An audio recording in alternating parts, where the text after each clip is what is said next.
y ya estoy para presentar a nuestra primera invitada de la cuarta temporada. Se trata de Marica Castiglione, que tiene flor de currículum.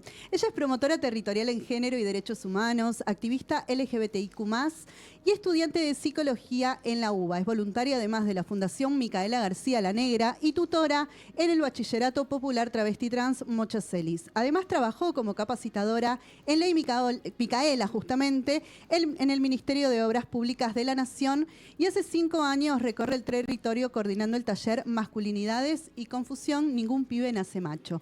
Bienvenida, Marica. Gracias, muchas gracias por la invitación. Bueno, flor de currículum, la verdad que me cansé leyendo. Ponele que sí. Has hecho muchas cosas en este último tiempo. Sí. Bueno, en especial creo que hay muchísimos temas para hablar.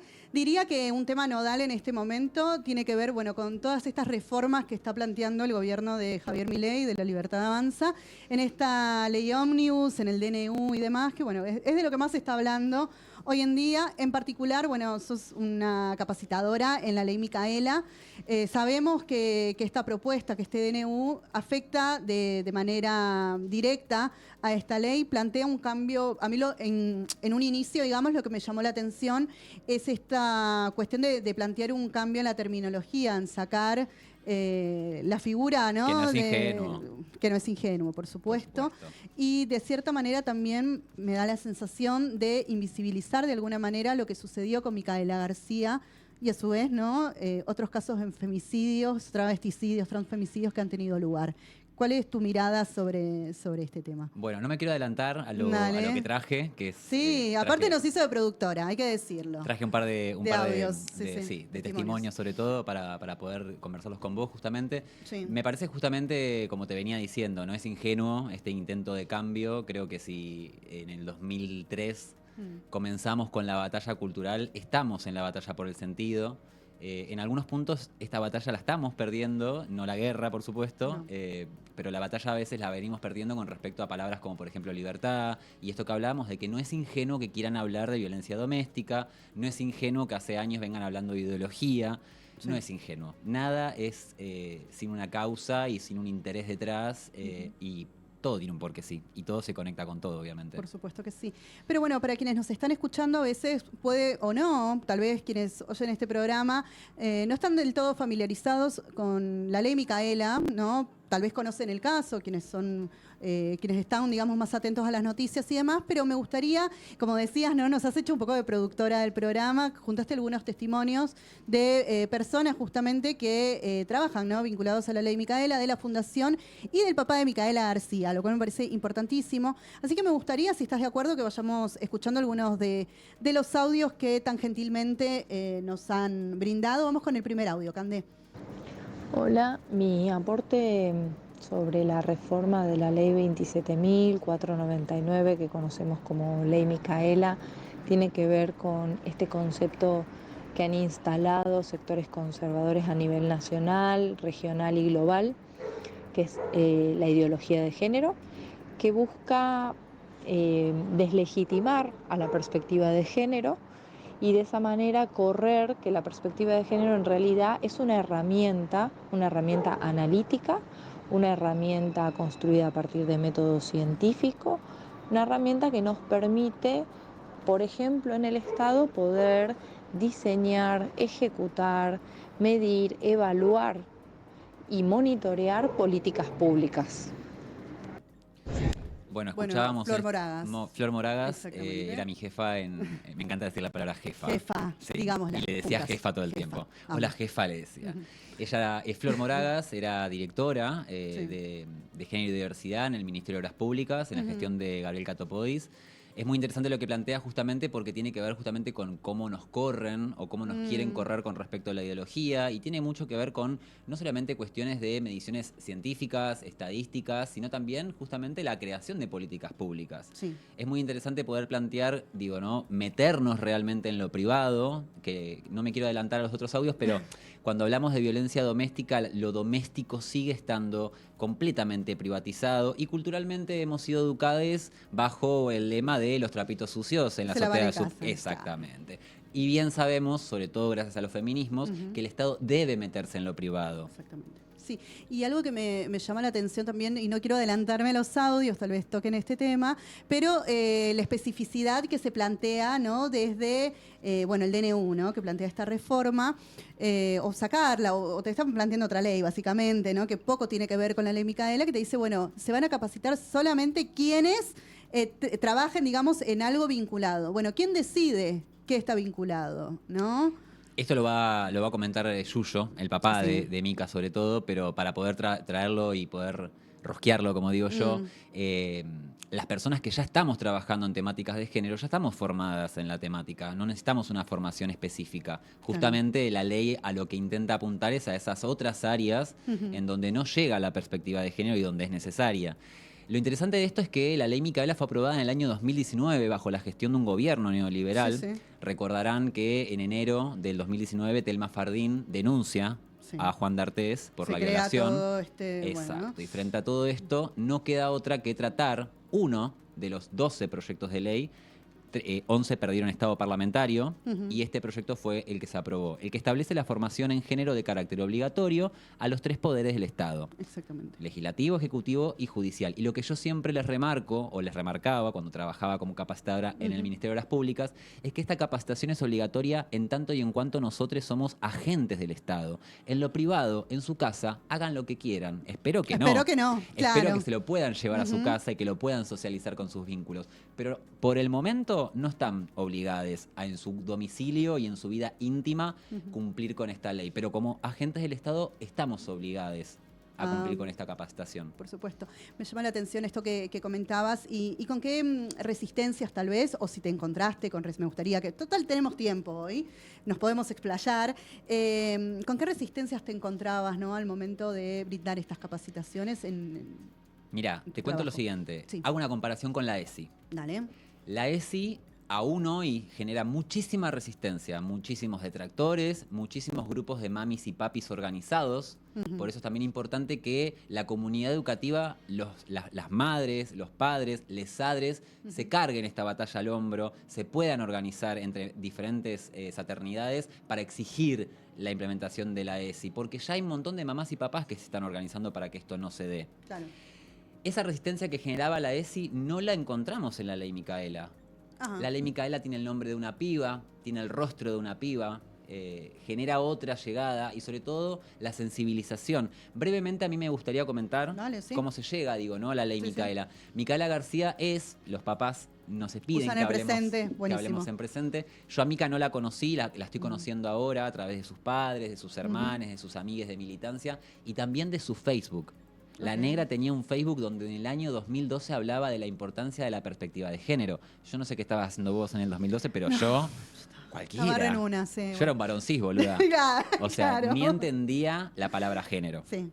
Y ella ya estaba en esta de explicar y sobre todo de convencer a sus compañeros de que se metan en la temática de género y de convencer a sus compañeras de que también se metan en la parte política, económica, social. La Negra es una dirigente de la provincia de Entre Ríos y era dirigente de un movimiento social muy importante como es el movimiento Evita. Para ser dirigente de un movimiento social y popular, más que decir, hay que hacer. Hay que poner el cuerpo, hay que recorrer, conocer a la gente, estar. Tuve el privilegio de ir a Concepción del Uruguay. No es Instagram. No es Instagram, amigues. No. Claro. Y tuve el privilegio de ir a la fundación, de conocer la fundación y sobre todo conocer el barrio Mandarina, mal llamado Villa acá, es un barrio de emergencia en donde la Negra tenía y tiene una obra inmensa. A la Negra la comparan mucho con Evita. Mira. Y no es ingenuo, ¿no? Esa comparación por la potencia, por la fuerza. Tan jovencita encima. Exacto. No la conocí, como les dije, a la Negra, pero no me cuesta pensar en una piba de 20 años haciendo política porque la vi a Ofelia. Sí. Y veo un montón de compañeras también ahora haciendo política. Tal vez perdón que te interrumpa, tal vez en ese momento no. Era raro. Era raro. Sí, era raro que una piba tomara la voz con tanta vehemencia, ¿no? Como era la Negra. Hay muchos videos en YouTube para poder escucharla y es muy interesante lo que dice. La Negra, a mí lo que me parece también interesante del femicidio de Mica García es que viene nos sirve para explicar algo que nombramos mucho, ¿no? Cuando hablamos de violencia por motivos de género. ¿A qué nos estamos refiriendo? Bueno, yo explico en el caso de Mica García, el femicidio de Mica García pertenece a tan solo el 3% de los femicidios. El 3% de los femicidios es donde el femicida no conoce a la víctima. Le da igual quién fuera, mientras fuera una mujer. Ahí tenemos la mejor explicación de la violencia por motivos de género. ¿Por qué a Mica le pasó eso? Por mujer. Porque podría haber sido la piba de la otra esquina. O lo que pasaron unos minutos antes. Salió de un boliche, lamentablemente. se la cruzaron, fue Sebastián Barner y Néstor Pavón en complicidad, fue secuestrada, torturada, asesinada y posteriormente violada. Hay algo muy duro que Yuyo lo cuenta y que también nos pide que lo comentemos. La negra era promotora territorial, era militante del Ni Una Menos, y las pibas le preguntaban, Mica, ¿qué hacemos si nos quieren violar? Y la negra dijo, a mí me van a tener que matar. Y la autopsia reveló que murió evidentemente exactamente como ella quería, en el sentido de no voy a permitir que esto ocurra. Claro. Lamentablemente, el femicidio de Mica García podría haber sido evitado como casi la gran mayoría de los femicidios. Una semana antes de este femicidio, Sebastián Barner fue liberado por un juez entrerriano, el juez Rossi, quien desoyó 6 pericias psicológicas y psiquiátricas que recomendaban la no liberación. Ya tenía 2 condenas por abuso sexual. Fue liberado. Horas antes del femicidio de Mica, un padre de la provincia de Entre Ríos fue a varias dependencias a denunciar a Sebastián Barner porque había intentado abusar de su niña de 8 años.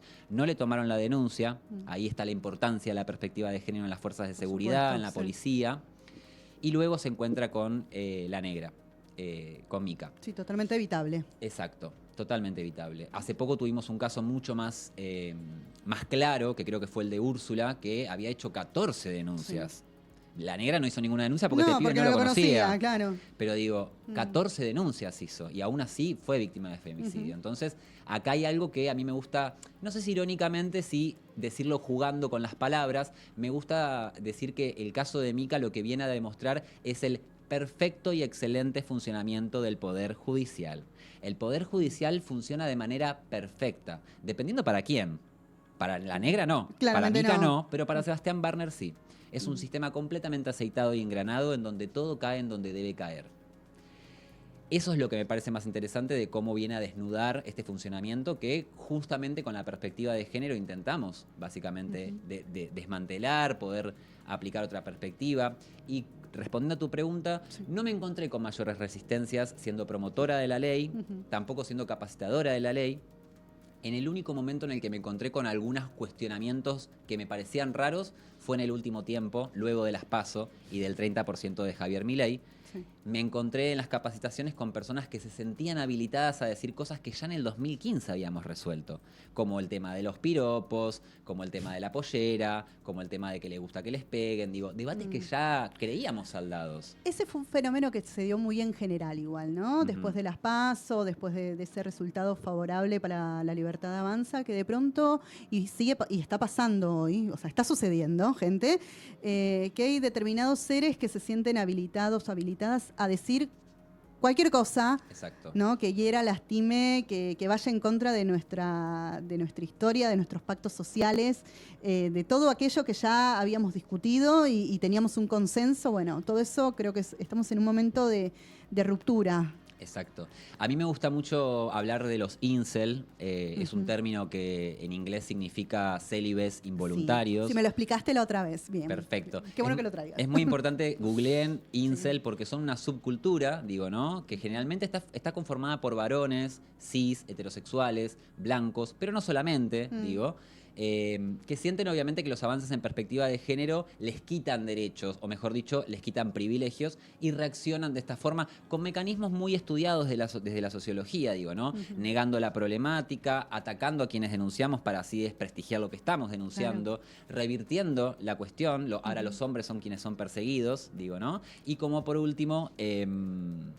me olvidé la última, que era la más importante. No importa, estamos en vivo. Sin meter presión, estamos en vivo. No me acuerdo la última. No importa, pero sí, en general, y no quiero caer, pero es un poco sí, que es muy del votante de Milei, o sea, hay que decirlo abiertamente, ¿no?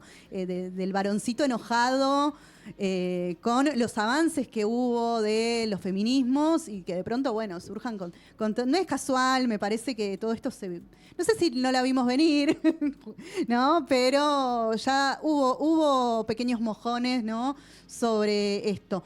Una de las cosas que hemos hablado fuera del aire en algún momento es esto de, bueno, cómo encarar, ¿no? A esas personas, cómo debatir estas ideas que van muy de la mano de, bueno, de los libertarios, de gente que te dice, bueno, mis derechos están por encima de los de otros, ¿no? De pronto, y que piensan en una lógica totalmente distinta, en gran parte, a las que venimos nutriendo en estos últimos años. Realmente no puedo hablar en general de los libertarios como si fueran una cosa. Por supuesto, pero se nos trama de todo aparte. Pero sí me parece interesante tomar la figura de su referente, de en quien se referencian, que es Javier Milei. Javier Milei, por lo que podemos ver en estos últimos años, es una persona que no fue querida por sus padres, no tuvo amigos, no tuvo parejas. Utilizo la palabra rota, digo, no es una persona rota, al igual que yo. Digo, ¿no? A mí como marica... Todos estamos un poquito... Todos estamos un poco rotos. Digo, a mí mis viejos también me excluyeron de mi casa. Sí, obviamente tuve amigues, tuve novies, digo, ¿no? Pero también somos personas rotas. El tema es qué hacemos con ese dolor. Totalmente. Hay personas que con ese dolor buscan vengarse, ser sádicos y causar el dolor que sufrieron. Y hay otras personas que lo que hacemos es intentar que la gente no sufra, que nadie viva ese dolor que hemos vivido. Entonces me parece que el punto de conexión tiene que ver con eso, son pibes que la quieren poner y no pueden. Entonces, básicamente poder empatizar con eso y poder buscar la forma de, bueno, de dialogar, que no hay diálogo posible, ¿no? Es como muy difícil. Resulta un toque difícil y que no entre un poco la subjetividad propia, ¿viste? El enojo. Vos comenzás a hacer terapia en vivo, ¿no? Pero a uno se le genera también como mucho enojo en base a los discursos que escuchás y demás. Y es muy difícil no reaccionar y no salir con un discurso igual de reaccionario, ¿no? Que el que tenés del otro lado. Entonces me parece que tiene que ver también mucho con el trabajo interno que una puede hacer. Volvamos a la ley Micaela, vamos a escuchar el próximo audio. Mi nombre es María Agustina Díaz, soy voluntaria de la Fundación Micaela García La Negra, en donde me desempeño como coordinadora del área de capacitaciones desde el año 2019.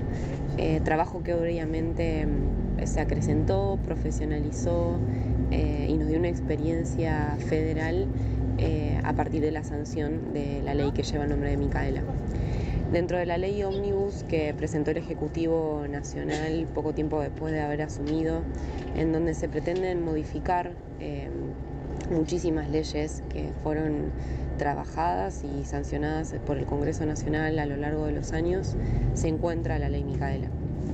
Recordemos que la ley Micaela se sancionó un año después del femicidio de Micaela García, la Negra, como era recordada, una joven de 21 años que fue víctima de femicidio por una persona que tenía ya antecedentes penales vinculados a violación y por todo un sistema burocrático estatal que al no tener perspectiva de género no protegió la vida, la integridad y la dignidad, en este caso de Micaela, como podrían haber sido también otras víctimas. La ley Micaela contó con el beneplácito y el acompañamiento de todo el arco político que en ese momento tenía representación parlamentaria. La ley fue votada por una enorme cantidad de legisladores y legisladoras y de hecho en el Senado fue aprobado por unanimidad, solamente teniendo un voto negativo en la Cámara de Diputados. Esto habla también del contexto en el que se sancionó la ley Micaela, que fue también el contexto de crecimiento y conquista de otros derechos por parte de las mujeres. Micaela era activista dentro del movimiento Ni Una Menos y la sanción de la ley Micaela tuvo que ver con las demás. Bueno, ahí escuchábamos a tu compañera, ¿el nombre? Agustina Díaz. Agustina Díaz. Achu es también mi jefa. Ah, bueno, la jefa, no compañera. Ella es la coordinadora del área de formación. Yo formo parte justamente del equipo de formación en la fundación y ella es quien coordina esa área. Y como contaba también en el audio, tuvo la posibilidad de trabajar 3 años en el Ministerio de Interior junto a Guado de Pedro, implementando la ley Micaela. Claro. Sí, pensaba también, bueno, ella también cuentan un poco el contexto en el cual surge esta ley, como el legado tan grande que dejó Micaela, ¿no? A su corta edad. Y pensaba, bueno, en esto que decías antes también de que hemos visto otras pibas tan jovencitas, pero que de pronto han sido, y voy a utilizar una palabra que no está tan buena, habilitadas, ¿no? Desde los feminismos. Si pensamos en Ofelia y demás, es más bien, y sin desmerecerlo digo, producto de, bueno, los movimientos feministas, ¿no? El movimiento feminista que acompañó justamente que pibas jóvenes puedan salir a militar y puedan pararse de pronto al lado de no sé, de algunos machos de la política, a decir, bueno, flaco, mirá, esto no me parece. Pero bueno, rescatar, ¿no? A Micaela siendo tan joven en un contexto que tal vez no era el mejor o no era el que tenemos o el que hemos tenido hace unos años, me parece que está bueno. Pero aún así, concuerdo con lo que decís, Sí. y sobre todo desde el lugar de los feminismos más blancos, más Sí. burgueses, han intentado blanquearla mucho, a la negra. Sí, Por eso justo. hacemos hincapié en la negra, digo, ¿no? Mm. Era marrona, era una compañera del interior, era peronista, era profundamente kirchnerista, digo. Y esto no se dice de la negra. No. Quieren hablar de la negra como una pibita buena, la víctima buena, Sí. justamente con la banderita de Ni Una Menos, cuando en realidad era una dirigente política y tenía un partido, ¿no? Me hace acordar mucho a la dictadura, digo, ¿no? De todos fueron víctimas y nadie tenía un partido político. Como Claro. necesitamos empezar a partidizar esto. ¿De dónde venía? Porque por algo llegó a donde llegó y tiene que ver con su lineamiento político también. Sí, me parece muy interesante esto que decís y esta idea como de, bueno, justamente blanquear, ¿no? Una Como- anécdota. Dale, Trabajando sí. en el Ministerio de Obras Públicas, estábamos trabajando en la creación de el Micaela de Bolsillo, Ley Micaela de Bolsillo, y se habían hecho unas ilustraciones. Siempre con mucho respeto, querían cuidar mucho la imagen de Micaela, y cuando me muestran el boceto, le digo, esto es rosa, esta persona es rosa, blanca entre comillas. La negra era marrón, te pido por favor cámbienle el color de la piel. Y le cambiaron el color de la piel, digo, ¿no? Que parece una pavada, pero no lo es, porque No. es la representatividad también de que otras pibas puedan verse. Que puedan sentirse identificadas, Exacto. interpeladas, me parece que sí, y redes por ahí, por supuesto. Vamos a terminar de escuchar una partecita más del audio de la compañera, de la jefa. La jefa. De la jefa. Se desempeñen, tengan capacitación particular en perspectiva de género. Recordemos que en el caso de Micaela García, como en muchos otros casos, el juez Carlos Rossi, que era un juez de pena, decide, a pesar de toda una serie de informes desfavorables, dejar en libertad a Sebastián Barner, quien sería el femicidio de Micaela. Y este juez no era un juez de familia o un juez vinculado a causas de género, era un juez de pena. Horas antes del femicidio de Micaela, el padre de una menor quiere erradicar una denuncia contra Sebastián Barner que había intentado abusar a su hija y la denuncia no fue tomada. Ese policía era un policía de una comisaría común, no de una comisaría. Ahí está. Bueno, ahí está, Agustina, no vamos a ser reiterativas, un poco, bueno, contando la historia y demás de la sanción de esta ley. Bueno, pero tocaba también el tema de la necesidad y bueno, desde este programa lo hemos militado mucho también y este año lo vamos a seguir haciendo. De hecho, están las chicas que tienen la columna de Reforma Judicial Feminista. Semana a semana hablamos de este tema, pero también me parece interesante, ¿no?, como poder plantear la necesidad que tiene el Poder Judicial en este momento de que algunos y algunas, ¿no? Pero sobre todo que haya una capacitación en perspectiva de género, sin dudas, ¿no? Y fue muy bien recibida también, obviamente la cúpula, digo, la Corte Suprema negó a recibir la capacitación en perspectiva de género porque dicen que ellos se autocapacitan solos. Ah, ok. Divino. ¿Ese fue el argumento, realmente? Ese fue el argumento. De atrás de cámara me hacen así, mirá, Sí, pero- montoncito. sí. Se conectan a Wi-Fi y se capacitan. Así, por ósmosis. Sacando las particularidades y las cosas que podemos decir del señor, hasta Alberto Fernández fue Sí. y recibió la Sí, capacitación sí, en sí, perspectiva sí. de género porque los tres ejes son justamente que sea transversal, que atraviese todo, Los tres poderes, desde la sí. intendenta hasta la persona de maestranza. Perfecto. Y sí. esa es la idea y el espíritu de la ley. Pero te comentaba de que fue muy bien recibida también en ministerios que nos parecería raro, digo, y el Ministerio de Justicia, el Ministerio de Defensa, han cumplimentado muchísimo, muchísimo más que el Ministerio de Obras Públicas, la ley Micaela. Y se lo han tomado muy en serio, con evaluaciones, con puntuación, hasta con reprobados. Digo, ¿no? Porque ¿Cómo reprobás? En realidad no se reprueba. Es Pero por no asistir, supongo. no, pero por- es por la formación que tienen justamente Claro. en esos ministerios. Son generalmente militares, la estructura, Sí. la regla, y es como, bueno, si vos me tomás una prueba y no hay desaprobados, como no tiene sentido. Entonces en ese ministerio había desaprobados y les gustaba. Se Ok. lo tomaban muy en serio, se comprometían mucho con eso, con lo cual, digo, fue muy bien recibida por todos los ministerios en este caso. Sí. Voy a hacer una pregunta. Dime. Porque es mi trabajo. No, pero pensaba, ¿no? En esto de pronto, comentabas esto de los militares, como nada, un ambiente un tanto muy fuerte, masculino, ¿no? O al menos mentes, tal vez, no quiero ofender a nadie, no creo que nos esté escuchando ningún militar, pero digo, no quiero ofender a nadie. De pronto, cuando vos ibas y te plantabas ahí a dar tu capacitación, ¿Cómo era ese primer contacto? Era muy difícil para mí. Para mí subjetivamente, personalmente, individualmente, era muy difícil, sobre todo porque para mí la policía, las Fuerzas Armadas, Sí, bueno. son las fuerzas represivas del Estado, básicamente. Pero de vuelta, era muy, muy bien recibido y obviamente que a mí lo que más me interesaba era que la capacitación la podamos dar personas de la diversidad. Claro. Maricas, travestis, personas trans. ¿Por qué? Porque ya nuestra presencia misma dice mucho de lo que no decimos en la capacitación. Y vas con tu pollera. Exacto. Bueno, Yo me encanta. sentía muy Sí. cómoda, siempre me sentí muy cómoda en todas las capacitaciones. La única vez que tuve una situación un poco, no tensa, sino que Chocante, ponele. me criticaron el nombre, fue una mujer. Una arquitecta. Las mujeres somos medio chotas. Ay, a Dios veces, mío. sí. Está bueno. Yo abro las capacitaciones diciendo, todos somos machistas, todos somos racistas, todos somos clasistas, todos somos homo, lesbo, bi, trans odiantes, gordodiantes, xenófobos. ¿Por qué? Porque fuimos criados en esta En esa cultura. lógica, ¿sí? El cerebro, digo, Foucault hablaba del facho interno. Todos lo somos. Sí. Todos ejercemos violencia. No de la misma forma y no todos tenemos la misma impunidad.